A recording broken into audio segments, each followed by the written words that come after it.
আল্লাহ রাব্বুল আলামিন কোরআনে হাকিমে বলেছেন, উদউনি আস্তাজিব লাকুম, তোমরা আমার কাছে দোয়া করো, আমি তোমাদের দোয়া কবুল করব। আল্লাহ রাব্বুল আলামিন বলছেন, ওয়াকালা রাব্বুকুম, তোমাদের রব, তোমাদের পালনকর্তা, তোমাদের মালিক বলছেন, উদউনি, তোমরা আমার কাছে দোয়া করো, আস্তাজিব লাকুম, আমি তোমাদের দোয়া কবুল করব।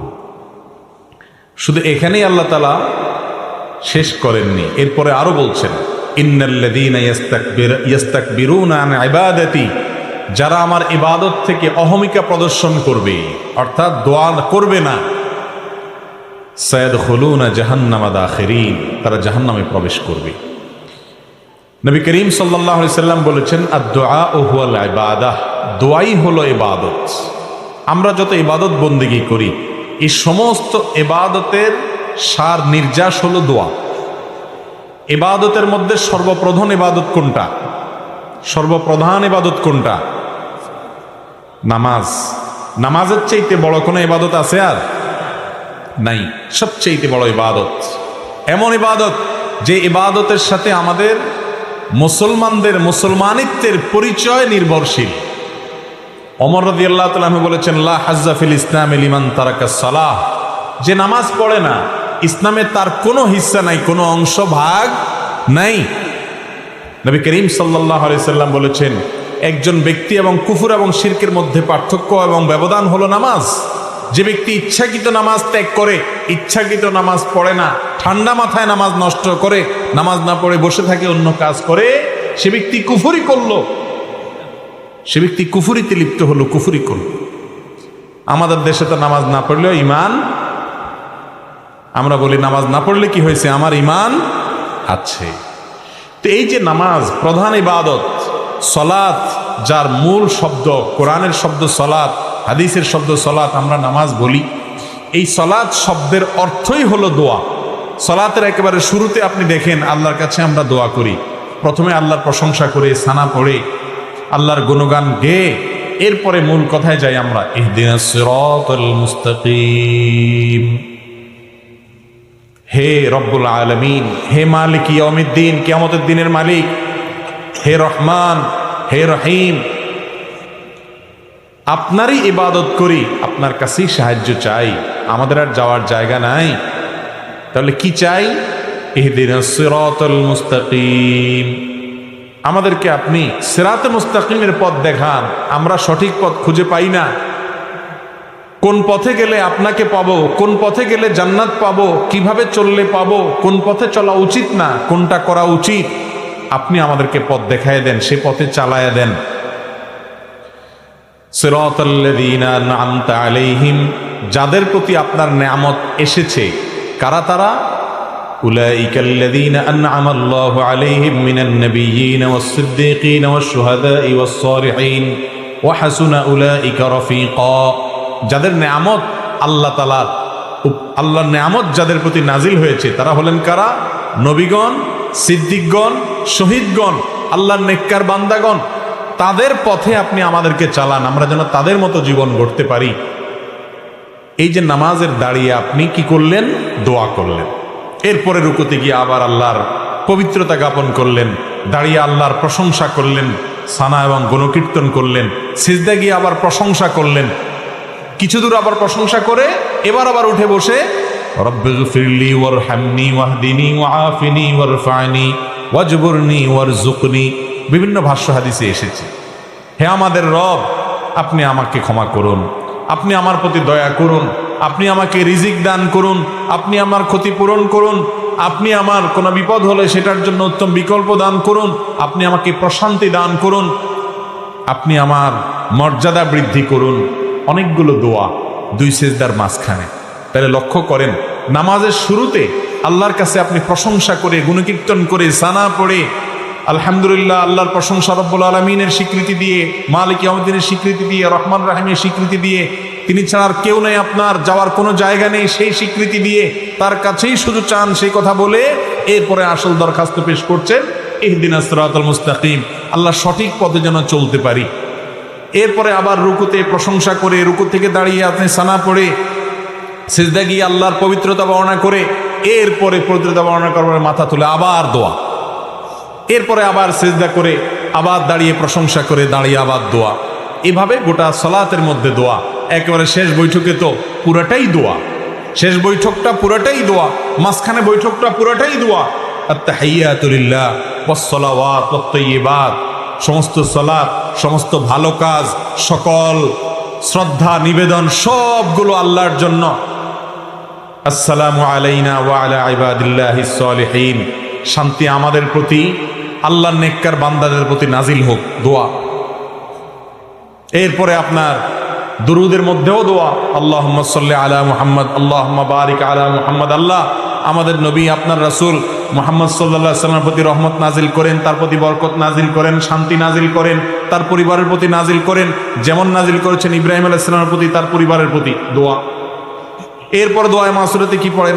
আল্লাহুম্মা ইন্নী যালামতু নাফসি, আল্লাহ নিজের প্রতি নিজে কত অবিচার করেছি, কত অন্যায় করেছি, কত পাপ করেছি, কত গুনাহ করেছি।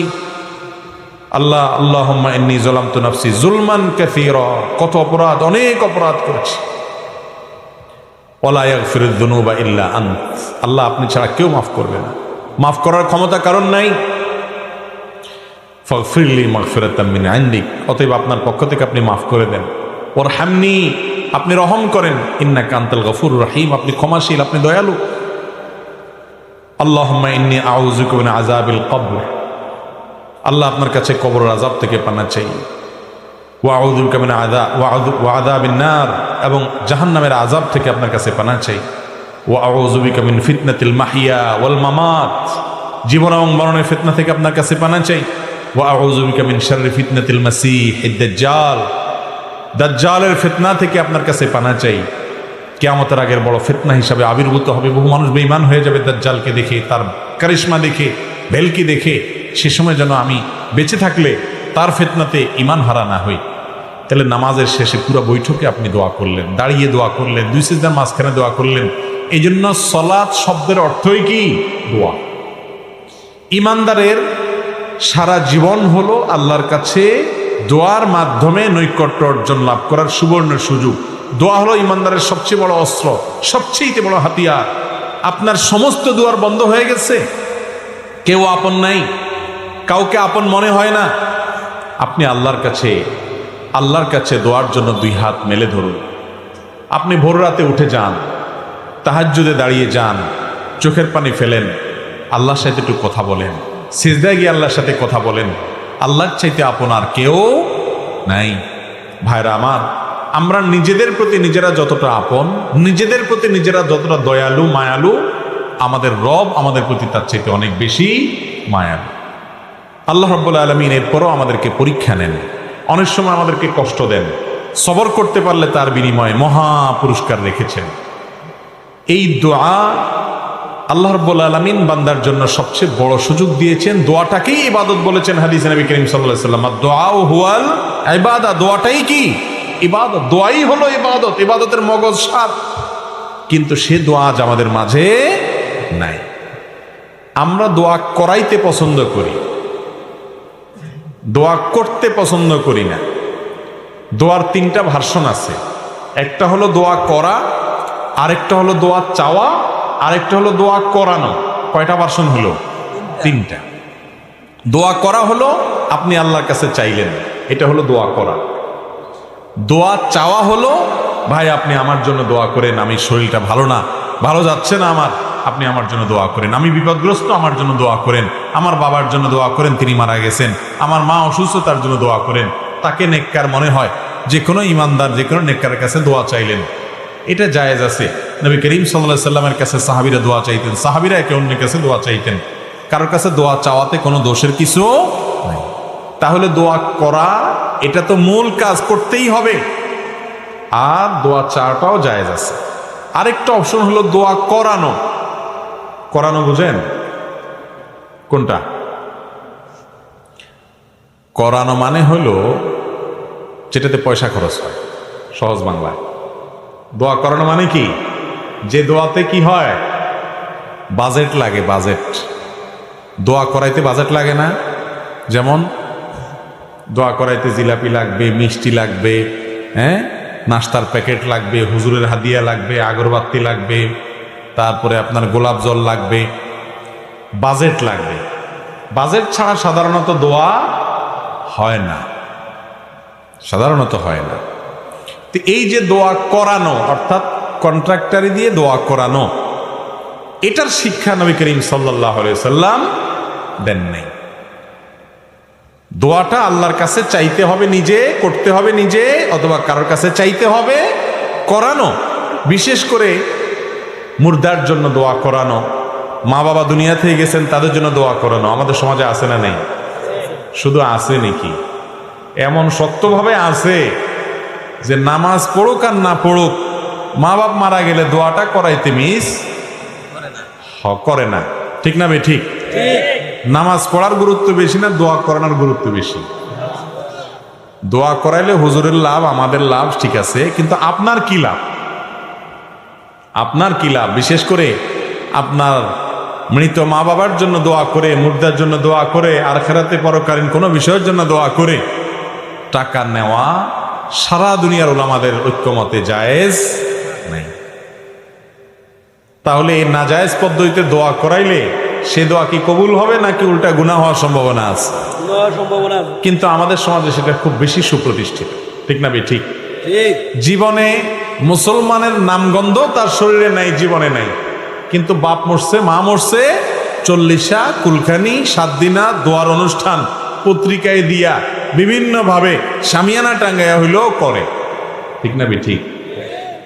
আহা, আমরা মুসলমানরা আজকাল ইসলামকে বেশিরভাগ ক্ষেত্রেই বুঝতে ভুল করি।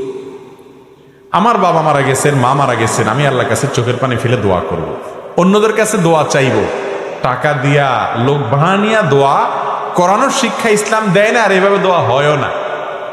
আপনি আমাকে টাকা বাড়াই দিলে হয়তো আমার চোখে পানি একটু বেশি আসবে, এটা ঠিক, কিন্তু ওই পানিয়ে আপনার মা বাবার কোনো উপকারে আসবে, কারণ এই পানি আল্লাহর ভয়ে না, ওইটা টাকার মায়া। ঠিক না বে ঠিক? চট্টগ্রামের দিকে কোথাকার জানি একবার একটা কাগজ দেখছিলাম, দোয়ার রেট লেখা আছে, দোয়ার রেট আছে যে 50 টাকা দিলে শুধু সংক্ষেপে, শুধু হাত উঠানো নামানো, সংক্ষেপে আরবিতে দোয়া হবে শুধু। 100 টাকা দিলে কিছু সময় লাস্টিং হবে, কিছু বাংলা দোয়াও সাথে অ্যাড হবে। আর 500 টাকা দিলে জম্পেশ একটা দোয়া হবে, সেখানে চোখের পানি পড়বে, কান্নাকাটি হবে, লম্বা চড়া সময় পাবে। আপনি কোন আইটেমের দোয়া চান?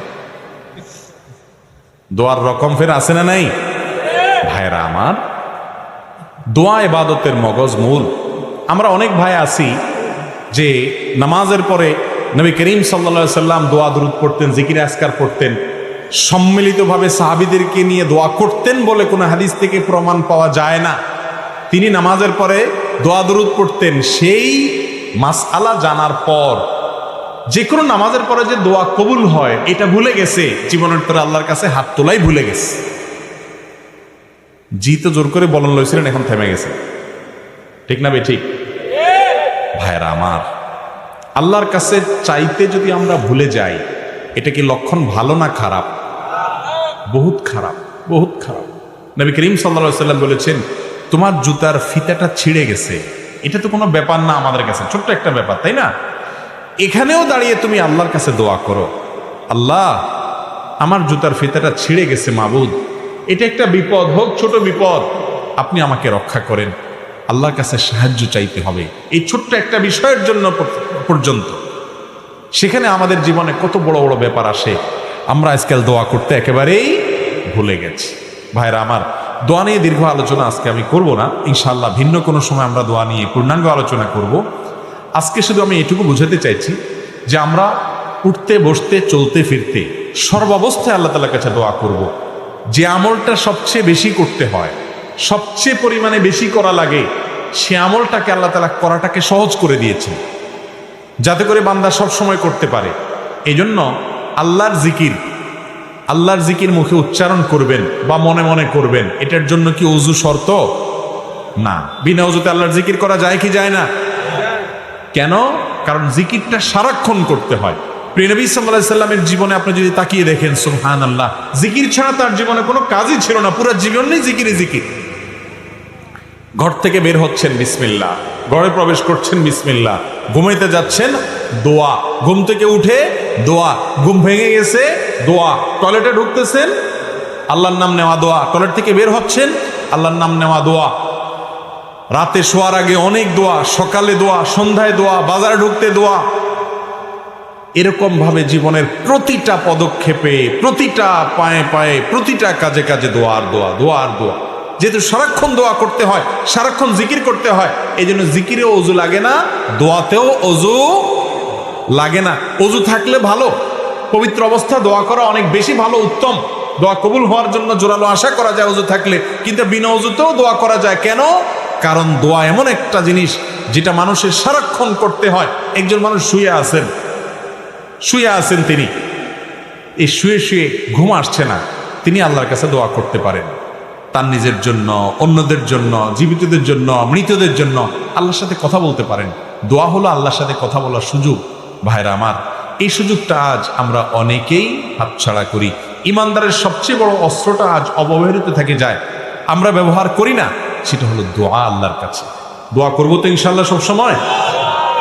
ভাইরা আমার, দোয়া করার ব্যাপারে আমাদের একটা ভয় আছে, একটা আতঙ্ক আছে। আতঙ্কটা কি?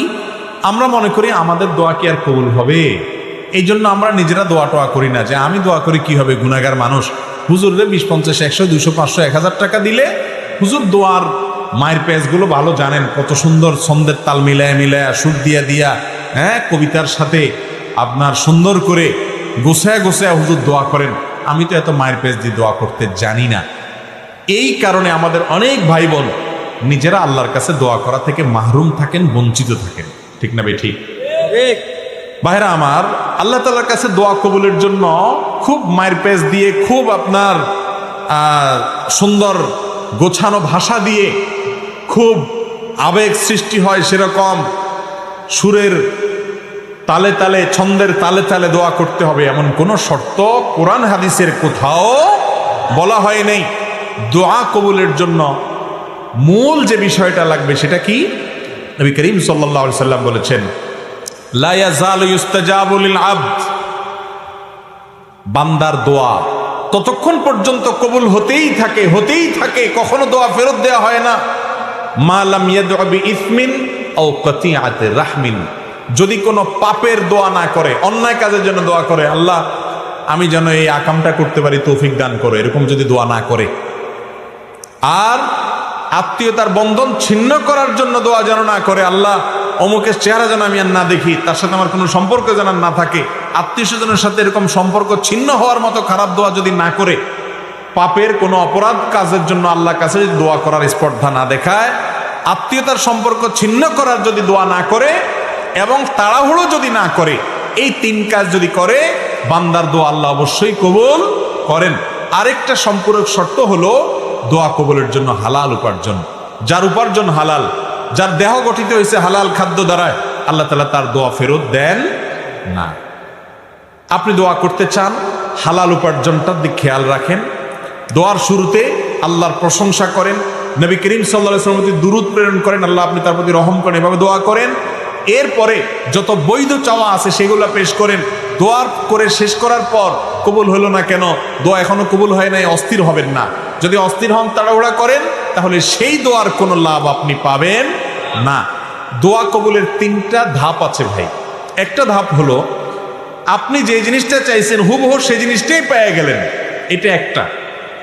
আরেকটা হলো যে জিনিসটা চাইছেন সেই জিনিসটা পাইলেন না, তাহলে কি পাইলেন? অন্য আরেকটা পাইলেন। অন্য যেটা পাইছেন সেটা আপনার আল্লাহর কাছে চান নাই। অনেক সময় সন্তান, ছোট বাচ্চারা মা বাবার কাছে যেটা চায় তার চাইতে দরকারি জিনিসটা তার দরকার আছে, সে বুঝে না, তখন মা বাপ ঠিকই যেটা দরকার সেটা দিয়ে দেয়। ঠিক না বে ঠিক? ঠিক একইভাবে আমরা আল্লাহর কাছে একটা জিনিস চাই, অনেক সময় মনে করি এটা পাইলে মনে হয় সুখের সাগরে ভাসবো, এর চাইতেও দরকারি একটা জিনিস আমার দরকার, সেটা আমার মাথায় নাই। আল্লাহ তাআলা দেখা যায় আমার ওই দোয়াটা কবুল না করে, অর্থাৎ যেটা চাইছি সেটা না দিয়ে তার চেয়ে দরকারি একটা দেয়। এটাও এক প্রকারের দোয়া কবুল। দোয়া কবুলের 3 নম্বর ধাপ হলো আমরা আল্লাহর কাছে দোয়া করলাম, দুনিয়াতে কিছুই পাবো না, কিন্তু এই দোয়াটার বিনিময়ে আখিরাতে একটা পুরস্কার জমা হবে। ওই পুরস্কার পাওয়ার পরে বান্দা বলবে, আল্লাহ দুনিয়াতে কোনো দোয়া কবুল না হয়ে আজকে যদি সবগুলোর জন্য সওয়াব পাইতাম তাহলে সেটাই আমার জন্য বেটার হতো, ভালো হইতো। দুনিয়ার দোয়া যে কবুল হয়েছে সেটা তো মৃত্যুর সঙ্গে সঙ্গে দোয়ার যে উপকারিতা শেষ, আখিরাতে যেটা জমা আছে এটা তো অনন্ত অসীম কাল পর্যন্ত আমি ভোগ করতে পারবো। এই জন্য ইমানদার দোয়া করার পর কবুল হইল না কেন, দেরি হইল কেন, কবুল হচ্ছে না কেন, অস্থির হবে না, নিরাশ হবে না। দোয়া এই কথা চিন্তা করে যে কবুল হয় না তাহলে ছেড়ে দেই, এই চিন্তা করে দোয়া ছেড়ে দিবে না। এরকম যদি দোয়া করতে থাকে, আস্থা থাকে যে দোয়া কখনো বিফলে যাবে।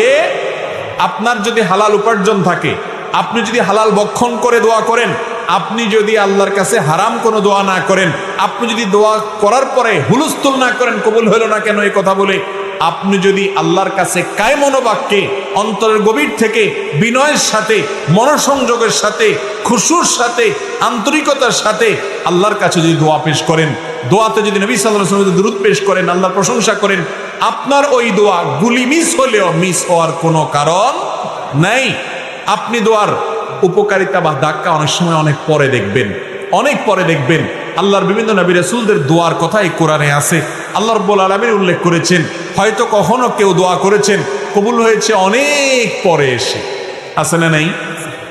আমরাও নিজেরা যখন দোয়া করি খেয়াল করবেন, শেখ শাহরবি রাহিমাহুল্লাহ তিনি একটি কথা বলতেন যে আমরা অনেক সময় দোয়া করার পর দেখা যায় দোয়া করছি আরো 10 বছর আগে, এরপরে আমি ছেড়েও দিছি দোয়া, ভুলেও গেছি দোয়া যে করছি, 10 বছর পরে সেই জিনিসটা পেয়ে গেছি যেটা আমি 10 বছর আগে আল্লাহর কাছে চাইছিলাম। এরকম অনেক সময় হয় কি হয় না? আমরা ভুলে যাই কিন্তু আমাদের মালিক ভুলেন না। এই জন্য বুদ্ধিমান ইমানদার দোয়া করতে থাকবে, দোয়া করতে থাকবে। বড় দামি জমি অ্যাসেট আছে, এই অ্যাসেটটা কেউ বেদখল করে রাখছে, ঝামেলা করছে, কোনোভাবে সমাধান করতে পারছেন না, বিভিন্ন জায়গায় গেছে, তাবিজ কবজ অনেক কিছু অনেকে দিচ্ছেন কিন্তু উপকারে আসে নাই।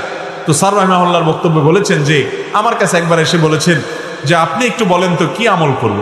তো স্যার তাকে শিখাই দিলেন যে আপনি তাহাজ্জুদের সময় উঠবেন, আল্লাহর কাছে সুন্দর করে 2 রাকাত করে লম্বা সময় নিয়ে ধীরে ধীরে রুকু সিজদা বড় করে করে আপনি একটু নামাজ পড়বেন। এরপর তাহাজ্জুদের পরে আল্লাহর সামনে হাত তুলে চোখের পানি ফেলে নিজের অসহায়ত্বের কথা স্বীকার করে, আল্লাহ আমার কেউ নাই, আমার কোনো বড় পাওয়ারফুল ব্যক্তি নাই, বড় কোনো হ্যালো বলার লোক নাই, পয়সা করি নাই, গায়ের জন্য নাই, আল্লাহ আমি দুর্বল, কিন্তু আমি আপনার গোলাম, একটা পরিচয় আমার আছে, আপনি আমার মালিক, আপনি আমাকে হেফাজত না করলে কেউ করেন না। একটু ভালো করে দোয়া করেন, চোখের পানি ফেলেন, সিজদায় গিয়ে লুটিয়ে পড়ে আল্লাহর কাছে দোয়া করেন। আকরাবু মা ইয়াকুনুল আবদু মির রাব্বিহি ওয়া হুয়া সাজিদ, বান্দা সবচেয়ে আল্লাহর কাছে যেতে পারে যখন সিজদায় চলে যায়, ওই জায়গায় গেলে দোয়া করেন। লোকটা সেভাবে দোয়া করলেন। স্যার রাহিমাহুল্লাহ তার বক্তব্যে বলেছেন যে কিছুদিন পরেই সে লোকটা আমার কাছে এসে বললেন যে আল্লাহ রাব্বুল আলামিন আমাকে অলৌকিকভাবে, অবিশ্বাস্যভাবে আমাকে আল্লাহ তাআলা আমার এই বিপদ থেকে উদ্ধার করে দিয়েছেন এই দোয়ার মাধ্যমে। আমরা দোয়া করবো না আল্লাহর কাছে ইনশাআল্লাহ? ইনশাআল্লাহ। দোয়া আজকে বিদায় হয়ে গেছে ভাই, দোয়া আমরা এখন আর করি না। উঠতে বসতে মুখে দোয়া তো পড়বই, আর বিশেষভাবে আল্লাহর কাছে লম্বা সময় নিয়ে একটু কথা বলবো। প্রতিদিন একটা বার অন্তত আল্লাহর সাথে একটু কথা বলতে হবে, চেষ্টা করবো না আমরা সবাই ইনশাআল্লাহ? আল্লাহ তাআলা আমাদের সবাইকে তৌফিক দান করুন। দোয়ার ক্ষেত্রে কোরআন এবং হাদিস যে ফরম্যাট শিক্ষা দিয়েছে, সেই ফরম্যাটের দোয়াগুলোকে আপনি যদি করেন সবচেয়ে বেটার, সবচেয়ে উত্তম, কবুল হওয়ার সবচাইতে বেশি সম্ভাবনা, কারণ এই ফরম্যাটটা স্বয়ং আল্লাহর পক্ষ থেকে প্রাপ্ত, রাসূল আকরাম সাল্লাল্লাহু আলাইহি ওয়াসাল্লামের তরফ থেকে প্রাপ্ত। নবীজির সেখানে দোয়াগুলো বেশি বেশি পড়বেন।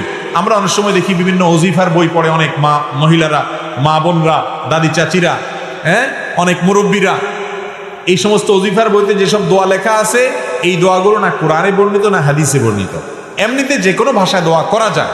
আপনি আল্লাহর কাছে বাংলা দোয়া করলেও আল্লাহ কবুল করবেন। আপনার মনে মনে কি বলছেন সেটাও আল্লাহ তাআলা বুঝেন। ওই হুজুর দোয়ার মায়ের পেজ বুঝে আপনি বুঝেন না, তারপরও আল্লাহ তাআলা আপনার দোয়া কবুল করবেন। আপনি গুনাহগার, আপনার দোয়া কি কবুল হবে? এই চিন্তা করে যারা দোয়া থেকে দূরে থাকছেন, নিশ্চিত থাকেন আপনাকে দূরে রাখছে স্বয়ং ইবলিস। কারণ ইবলিস জানে দোয়ার মাধ্যমে আপনি পাতাল থেকে আকাশে উঠে যাবেন, দোয়ার মাধ্যমে আপনি জাহান্নামী থেকে জান্নাতি হবেন, দোয়ার মাধ্যমে আপনার সাথে আল্লাহর সম্পর্ক গাঢ় হবে, দোয়ার মাধ্যমে আপনার ঈমান মজবুত হবে, দোয়ার মাধ্যমে আপনার ইবাদত প্রকৃত অর্থে ইবাদত হবে। এই জন্য ইবলিস আপনাকে দোয়া থেকে দূরে রাখানোর জন্য, দোয়া থেকে মাহরুম করার জন্য, বঞ্চিত রাখার জন্য আপনাকে নিরাশ করে দেয়। বলে যে না, তোর দোয়া কি কবুল হতে এত পাপ করছস, এত গুনাহ করছস, তোর দোয়া কি কবুল হবে? এরকম ইবলিস বলে কি বলে না? একটা ঘটনা আপনাদেরকে বলি। মিস্টার ইবলিস, শয়তান, সে যত খারাপ, আমরা কেউ কি এত খারাপ হইতে পারবো? কথা বুঝেন নাই? আমরা যত খারাপ হই, ইবলিসের চাইতে বেশি খারাপ হতে পারবো? সেই ইবলিস যখন আল্লাহ রাব্বুল আলামিন তার উপরে অসন্তুষ্ট, রাগান্বিত, আদমকে সিজদার নির্দেশ করার পর সে ডিনাই করেছে, আল্লাহর সামনে সরাসরি বিদ্রোহ করেছে, আল্লাহর হুকুমকে লঙ্ঘন করেছে। এই মুহূর্তে আল্লাহর রাগান্বিত অবস্থায় সে আল্লাহর কাছে দোয়া করে বসছে। ইবলিস দোয়া করছে, বুঝেন কি দোয়া করছে? যে আল্লাহ আমাকে আনজিরনি ইলা ইয়াউমি ইউবআসুন, আল্লাহ আমাকে সুযোগ দেন, আমার হায়াতটা বাড়ায় দেন, কিয়ামত পর্যন্ত যেন মরণ না হয়, শয়তানি যাতে কিয়ামত পর্যন্ত করতে পারে, হায়াতটা বাড়ায় দেন। এ দোয়া কে করছে? ইবলিসে। কার কাছে করছে? কোন টাইমে করছে? আল্লাহর রাগের সময়। আল্লাহর অবাধ্য হয়েছে, সামনে বেয়াদবি করেছে, হুকুম লঙ্ঘন করেছে। আল্লাহ তাআলা তো চাইলে তাকে চরম শাস্তির মধ্যে তখনই ফেলতে পারেন। ওই রাগের মুহূর্তে পর্যন্ত আল্লাহর কাছে সে দোয়া করে বসছে।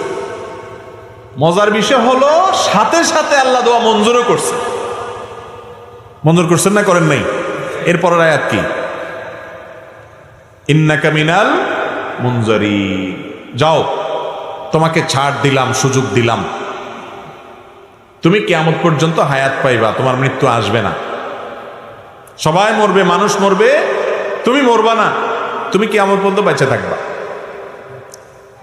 তাহলে ইবলিস যদি আল্লাহর রাগের সময় আল্লাহর কাছে দোয়া করে সাথে সাথে দোয়া মঞ্জুর করাইতে পারে, আপনার আমার দোয়া কবুল হবে কি হবে না? ইনশাআল্লাহ।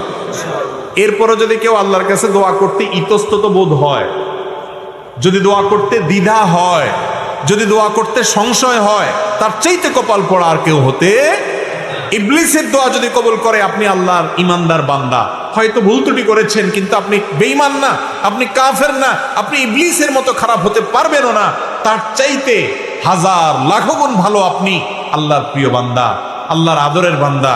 আপনি আল্লাহর কাছে দোয়া করলে আল্লাহ দোয়া অবশ্যই শুনবেন ইনশাআল্লাহ। দোয়া করবো তো ইনশাআল্লাহ। তো যে কথা বলছিলাম, দোয়া করার ক্ষেত্রে কোরআন যে দোয়াগুলোর কথা বর্ণনা করেছে, বিভিন্ন নবীদের দোয়ার কথা কোরআনে আছে, যে তারা এই ভাষায় দোয়া করেছেন, এই শব্দে দোয়া করেছেন, এই কথাগুলো দিয়ে দোয়া করেছেন, আল্লাহ রাব্বুল আলামিন সেগুলোর উল্লেখ করেছেন। সেগুলো দিয়ে যদি আল্লাহর কাছে দোয়া করেন, তাহলে সেই দোয়া কবুল হওয়ার সম্ভাবনা অনেক বেশি। ঠিক তেমনি ভাবে নবী করিম সাল্লাল্লাহু আলাইহি সাল্লাম যে দোয়াগুলো শিক্ষা দিয়েছেন, সকাল সন্ধ্যায় সেগুলো পড়বেন, রাতের ওজিফা হিসাবে সেরকম হাদিসে বর্ণিত দোয়াগুলো পড়বেন, ওইগুলো কবুল হওয়ার সম্ভাবনা অনেক বেশি। আর ওজিফার কোনো দোয়া যদি থাকে, সেগুলোর অর্থের মধ্যে খারাপ কিছু যদি না থাকে, পড়তে পারেন, কিন্তু আপনার সামনে এ ক্লাসের সুযোগ আছে, কোরআনের দোয়া, হাদিসের দোয়া যেটা কবুল হয়ে গেছে অলরেডি, সেগুলো কবুল হওয়া দোয়াগুলোকে আপনি বেশি বেশি পাঠ করবেন, সেটা হলো অধিক বুদ্ধিমানের কাজ। আমি তিনটি দোয়ার কথা আপনাদেরকে শুনাই। কোরআনে কারিমে সেগুলোর উল্লেখ করে আল্লাহ তাআলা আবার সাথে সাথে সার্টিফিকেট দিয়ে দিয়েছেন এবং বলেছেন, এই দোয়াগুলো আমার নেককার বান্দারা আমার কাছে করেছে, আমি সেগুলোকে মঞ্জুরও করে দিয়েছি। সেই রকম তিনটা দোয়া আমরা যদি আমাদের জীবনে পাঠ করি, জীবনের সকল সমস্যার জন্যই কিন্তু এই তিনটা দোয়া ঘুরে ফিরে আমাদের প্রযোজ্য হবে। তার একটা হলো, কঠিন বিপদে, কঠিন মুসিবতে রক্ষার যখন কোনো পথ খোলা নেই, দেয়াল যখন পিঠের সাথে লেগে গেছে, এরকম সময়ে আমরা দেখেছি আল্লাহর একজন নবী ইউনুস আলাইহিস সালাম আল্লাহর কাছে কিছু বাক্য বলে প্রার্থনা করেছেন। আল্লাহ তাআলা তাকে বিপদ থেকে উদ্ধার করেছেন। কি দোয়া ছিল সেটা? ফানাদা ফিজ যুলুমাত, মাছের পেটে থেকে, অন্ধকারের মধ্যে থেকে, যেখানে মৃত্যু সুনিশ্চিত, সেই জায়গায় তিনি অবস্থায় আল্লাহর কাছে দোয়া করেছেন, আল্লাহ ইলাহা ইল্লা আনতা সুবহানাক ইন্নী কুনতু মিনাজ জালিমিন। দোয়া করে বলেছেন, আল্লাহকে আহ্বান করে ডেকে বলেছেন, ও আল্লাহ, লা ইলাহা ইল্লা আন্ত, আপনি ছাড়া কেউ সত্যিকারের মাবুদ নেই, ইন্নী কুনতু মিনাজ সুবহানাক, আপনার পবিত্র বর্ণনা করছি, ইন্নী কুনতু মিনাজ জালিমিন, আমি হলাম জালিমদের অন্তর্ভুক্ত, আমি নিজের প্রতি নিজে অবিচার করেছি, আমি নিজে ভুল করেছি। আল্লাহর কাছে এই দোয়া করে, এই বাক্যগুলো বলে আল্লাহর কাছে দোয়া করেছেন কে? ইউনূস আলাইহিস সালাম, লা ইলাহা ইল্লা আনতা সুবহানাকা ইন্নী কুনতু মিনাজ জালিমিন। আল্লাহ তাআলা এই দোয়া উল্লেখ করার পর বলছেন ফাস্তাজাবনা লাহু ওয়া নাজ্জাইনাহু মিনাল গাম। এই দোয়া করার পর আমি তার ডাকে সাড়া দিয়েছি, ইউনূসের ডাকে সাড়া দিয়েছি এবং তার